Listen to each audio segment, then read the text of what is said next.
yang jelas bahwa padinya pun juga padi sehat, belum organik, tapi padi sehat karena sudah menggunakan penggunaan kimia. Program Bapak sebagai wakil dari Banyumas Cilacap untuk meningkatkan kesejahteraan di masyarakat Banyumas Cilacap, unggulannya apa ini, Pak? Ya.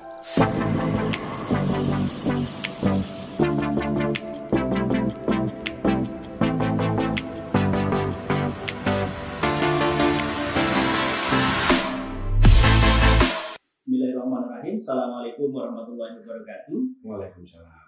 Sedulur KPU Banyumas, ketemu lagi dengan KPU Banyumas. Hari ini kita ketemu dalam program Ngodemas, Ngobrol Demokrasi KPU Banyumas. Hari ini adalah seri Wakil Rakyat Menyapa. Nah, jadi ini merupakan seri yang sangat spesial karena KPU Banyumas mencoba untuk menghadirkan wakil-wakil rakyat dari Dapil Banyumas dan Cilacap.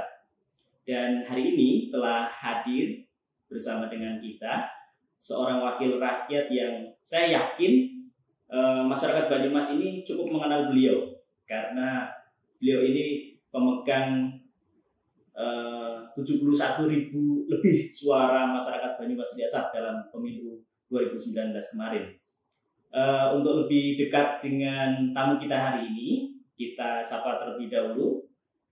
Beliau adalah Bapak Haji Sunarna S.E.M.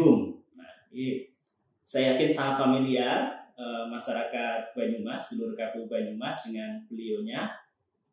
Selamat datang Bapak Haji Sunarna. Selamat datang, matur nuwun. Terima kasih kehadirannya Bapak di KPU Banyumas. Sehat ya Pak? Alhamdulillah. Sehat. Bisa bertemu tatap muka sedulur KPU Banyumas. Terima kasih Bapak. Baik, sedulur KPU Banyumas, ini merupakan program yang sebenarnya sebagai host juga saya ini agak ngeri-ngeri sedap ini. Karena host Ngodemas ini host yang sewaktu-waktu, yang kali ini juga selain sebagai wakil rakyat sekaligus kita mewawancarai YouTuber. Beliau Pak Sunarna ini juga punya akun YouTube, kalau tidak salah Kajisun Pak gitu. Ya, Kajisun. Kajisun itu YouTube-nya beliau. Bapak Sunarna, mohon izin hari ini kita akan berbincang menyapa masyarakat Banyumas tentunya. Terkait dengan tugas-tugas Bapak sebagai wakil kami di masyarakat Banyumas dan Cilacap. Kaitannya adalah terkait dengan tugas-tugas sebagai seorang legislator Bapak. Jadi sedulur KPU Banyumas, terlebih dahulu saya perkenalkan secara singkat biografi beliau. Bapak Haji Sunarna ini lahir di Klaten, Jawa Tengah, tepatnya pada tanggal 24 September tahun 1973. Riwayat pendidikan terakhir adalah di S2 Hukum Bisnis Universitas Gadjah Mada. Ini lulus di tahun 2009. Riwayat pekerjaan beliau adalah Bupati Klaten 2 periode berturut-turut mulai dari tahun 2005 sampai 2010 dan 2010 sampai dengan 2015. Betul ya Bapak? Ya. Dan pada pemilihan 2019 kemarin, Pak Haji Sunarna ini mencalonkan diri memenuhi tugas untuk maju dari Dapil Banyumas dan Cilacap. Dan atas hasil pemilu 2019 kemarin berhasil menghantarkan Bapak Haji Sunarna ini menjadi wakil dari kita semua di masyarakat Banyumas dan Cilacap. Dan untuk mengetahui apa yang sudah dilakukan oleh beliau sebagai wakil kita, mungkin kita akan berbincang sedikit ini Pak Haji. Kira-kira apa ini yang sudah dilakukan dalam tugas-tugas Bapak sebagai wakil dari Banyumas Cilacap ini? Karena kira-kira sudah 3 tahun begitu Pak. Mungkin bisa disampaikan Bapak, silahkan.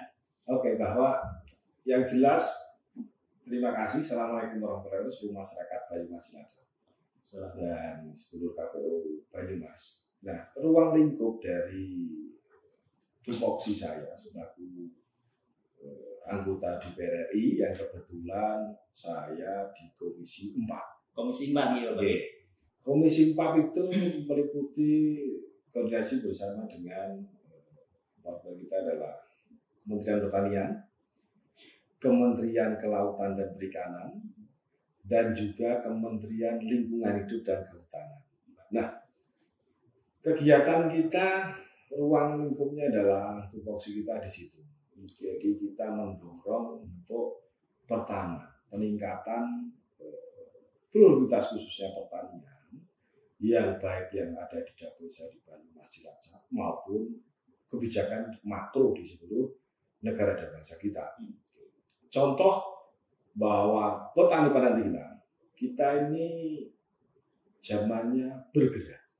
Petani yang lama semakin menua.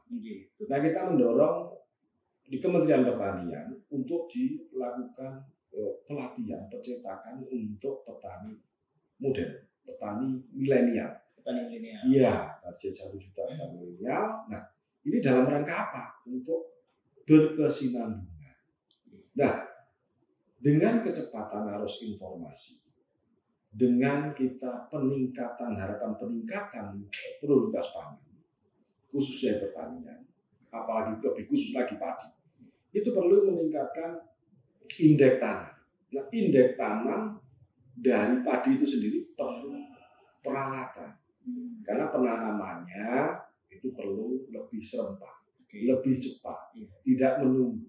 Tenaga kerja untuk bidang pertanian kan tentunya juga menurun, tapi dengan peralatan yang lebih modern, baik peralatan prapanen ataupun pasca panen, nantinya akan membuat serempak panennya, sehingga waktu yang dimanfaatkan untuk pengolahan tanah itu tidak membutuhkan waktu yang lama seperti pola-pola tradisional. Betul. Jadi nanti untuk meningkatkan indeks tanah, apabila biasanya nanam habis panen mungkin traktor kecil, traktor biasa mungkin perlu waktu 2-3 hari atau seminggu, dia perlu waktu 4 butuh sehari atau 2 hari. Karena 2 hektar dengan traktor 4 itu nggak sampai sehari saja sudah kelar. Nah, ini dalam rangka juga meningkatkan untuk indeks tanam. Contoh-contoh itu ada prapanen, ada traktor, roda kecil, ada roda 2, roda 4, dan ini kan untuk percepatan. Termasuk pasca panen ada transplanter yang besar. Jadi manen mungkin 2 hektar itu cukup singkat. Paling juga nggak sampai sehari, 3 jam 4 jam kelar. Nah, inilah termasuk ruang lingkup kami terkait dengan lingkungan hidup. Mungkin kita juga bisa melihat bahwa semua kegiatan ini akan berefek terhadap lingkungan hidup.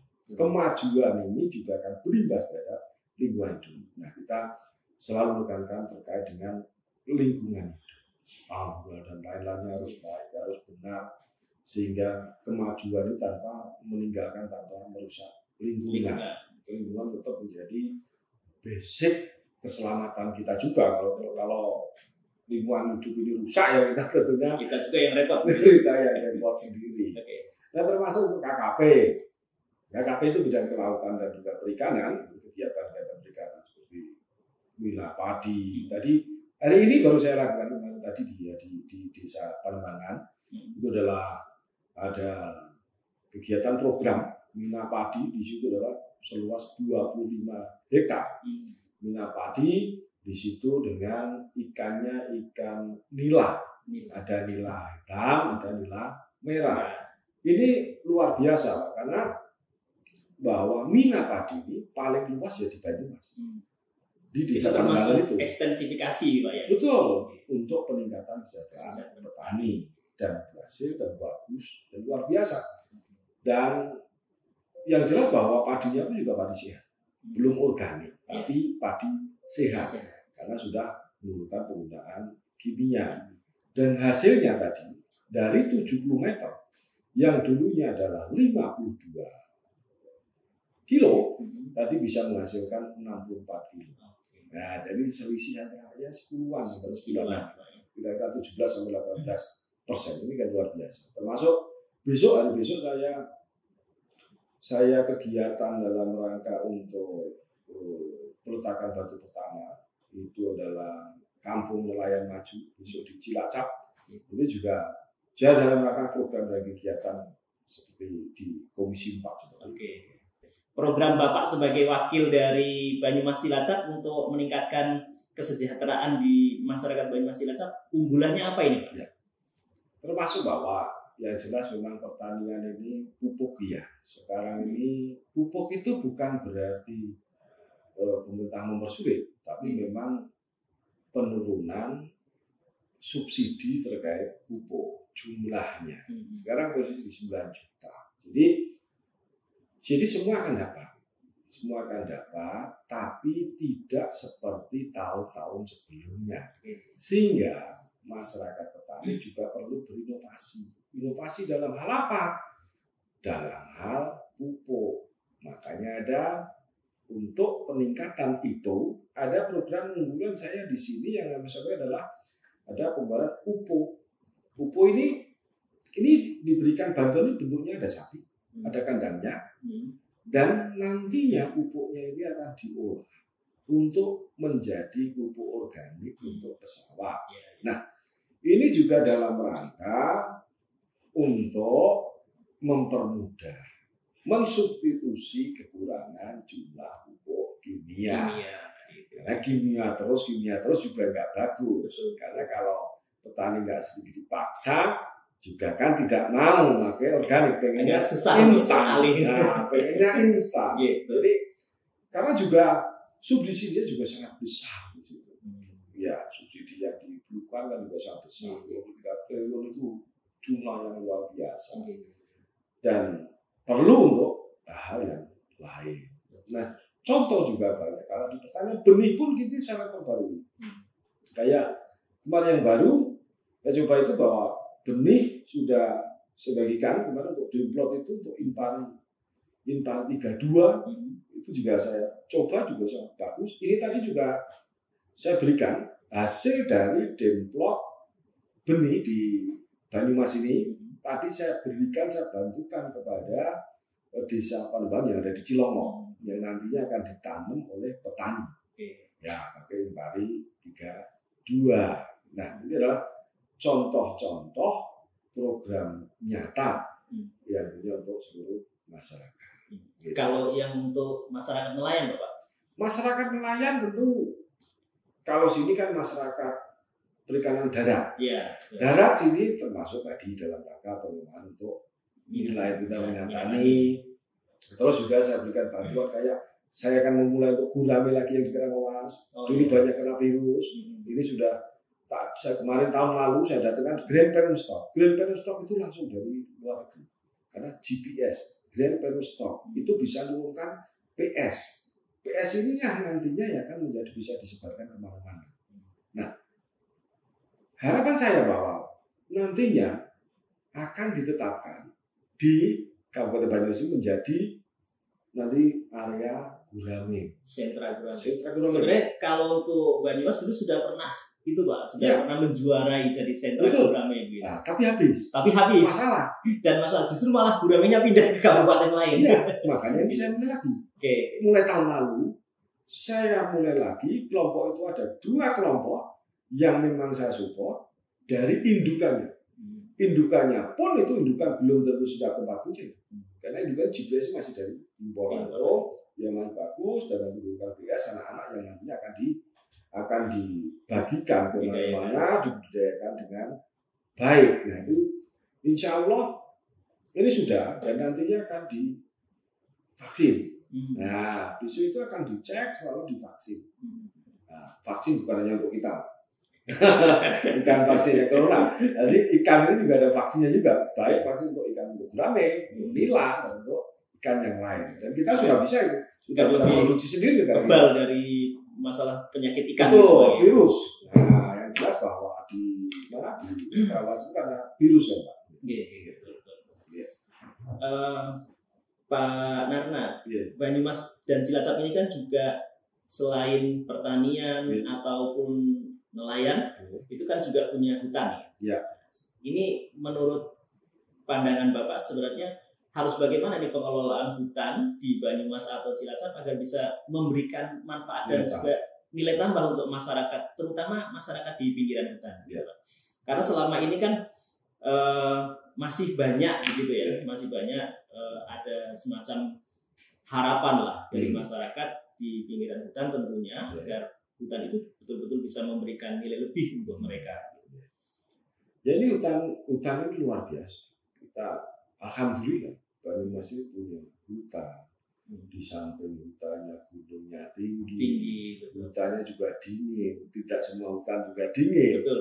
Nah, ini bisa untuk objek wisata juga luar biasa. Nah, pengembangan perhutanan sosial bersama dengan Kementerian Lingkungan Hidup dan juga Kehutanan ini ada beberapa. Di Cikaka sana juga kita lakukan. Kita mintakan untuk menjadi perhutanan sosial, termasuk juga di Cilongok di beberapa juga. Nah, ini adalah untuk apa? Untuk peningkatan mereka. Harapan saya apa? Bukan hanya untuk pertanian saja, Pak.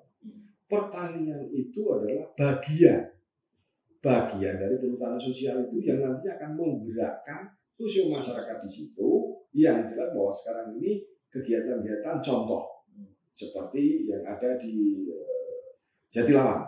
Nah, itu adalah kegiatan olahraganya ada.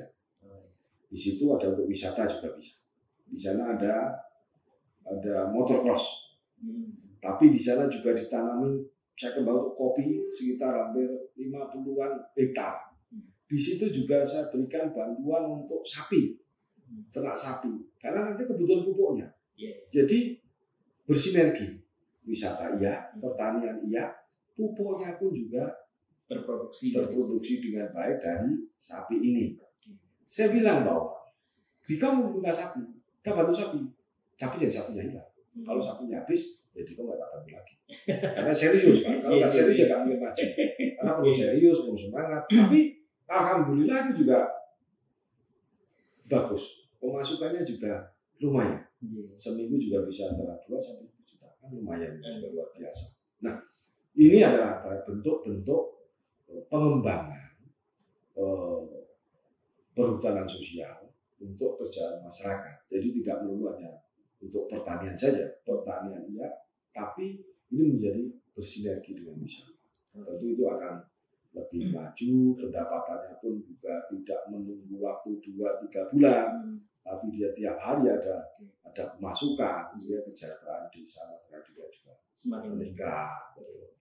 Terkait itu Pak, di sektor pertanian ini kan sekarang ini kan antara pengurangan begitu ya. Saya sebut pengurangan begitu lah. Artinya lahan pertanian kita itu kan dari yang produktif justru berubah menjadi jenis lain gitu. Ada yang mungkin untuk rumah, ada yang mungkin untuk usaha. Yang lahannya menjadi hilang, lahan pertanian menjadi hilang. Betul. Alih fungsi lah. Sementara pembukaan lahan baru ini kan sangat lambat sekali. Ini kira-kira solusinya bagaimana Pak terkait dengan masalah itu? Kan namanya pertanian kan tentu harus ada lahannya begitu kan bagi masyarakat kita itu. Gimana Pak kebijakan atau kira-kira ide inisiasinya yang paling tidak bukan hanya di Cilacap Banyumas saja, tetapi juga saya yakin ini juga menjadi sebuah persoalan nasional. Ya contoh kayak yang kita bahas di Banyumas. Itu kan setiap tahun kalau saya baca dari angka-angka ini kan antara 5-10% adalah lahan itu. Nah, tentu itu mengganggu pertanian nggak? Mengganggu. Tapi apakah pertanian itu terganggu terus nantinya tidak berproduksi dengan baik? Ya kita dengan menggunakan seperti saya sampaikan. Betul. Ya, kita teknologi. Sentuhan teknologi ya. 1, sentuhan teknologi. 2, ilmu jelas. 3 adalah indeks tanam. Yang tadinya indeks tanam mungkin di sini antara 1,8 sampai 2. Kalau naik 2%, 0,02 saja sudah luar biasa. Kalau luasannya di sini sekitar hampir 60 sampai 95 hektar, naik 0,02 saja luar biasa pertanian. Nah, ini indeks tanam penting, perawatan juga penting. Nah, untuk meningkatkan produktivitas pertanian. Terus apa lagi? Benih juga jelas. Jadi makanya dengan impari 32 itu hasilnya bisa 8, bisa 9, bisa 10 ton per hektarnya. Nah, ini adalah bentuk dari inovasi.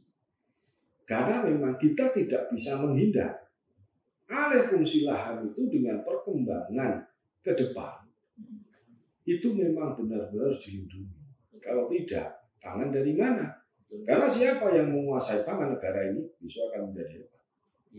Kalau pangan tidak bermasalah, negara ini tidak akan pernah hebat.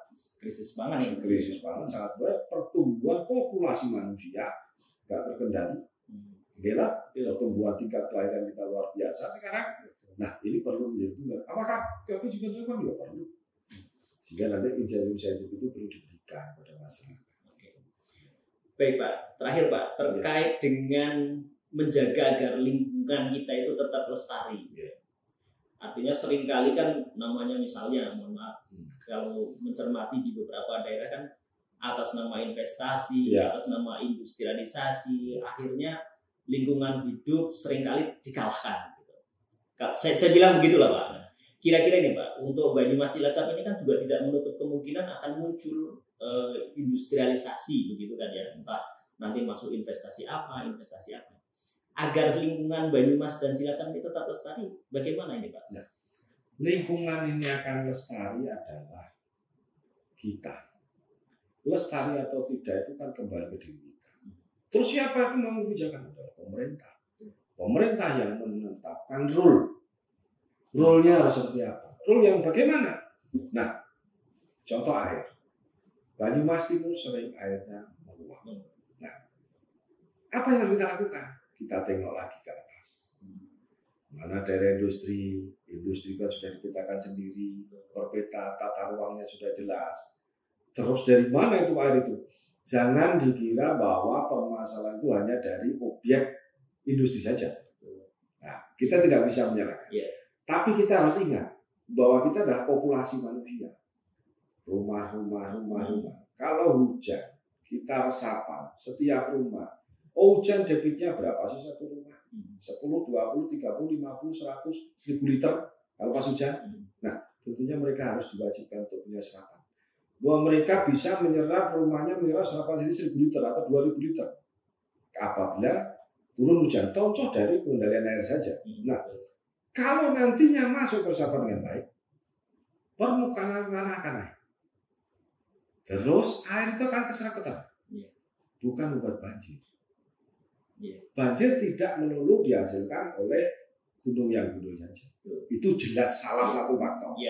Tapi bahwa perkumpulan populasi manusia juga sangat mendorong berpengaruh besar terhadap terjadinya luapan air maupun banjir. Karena dari air, dari rumah langsung serukan langsung bablas ke sungai. Nah, itu akan juga menjadi masalah. Tidak ada serapannya. Resapannya kurang. Nah, perusahaan semua berdiri silakan. Perusahaan menggunakan 5-10 hektar. Oke, itu sesuai tata ruangnya di industri. Ya tolong, resapannya di situ berapa? Debit air apabila hujan, di situ berapa? 5.000, 7.000, 10.000 sekali hujan, 10.000 liter atau 20 liter. Mereka harus membuat resapan 2 kali lipat. Sehingga apa? Air tidak mungkin sampai keluar ke selokan, tapi sudah berhenti di situ. Permukaan air tanah akan naik. Dan kita tidak akan kesulitan air. Makanya di mana-mana banyak. Di kabupaten mulai air tanah, mulai dalam. Mulai dia nancep 40, 60, 70. Karena kita abai. Dimulai dari mana? Dari berikan keluarga. Keluarga terbentuk dari mana? Ya, kebijakan dari mana? Rule pemerintah. Itu salah satu contoh saja. Baik, sedulur KPU Banyumas.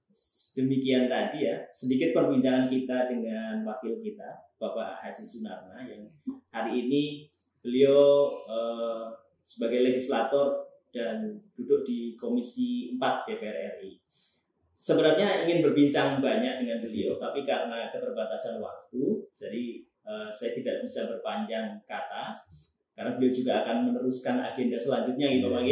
Dan terima kasih Pak Haji sudah menyempatkan waktunya di KPU Banyumas, dan semoga sukses, sehat selalu, dan amanah dalam melaksanakan tugas dan pekerjaannya Bapak sebagai wakil dari kami.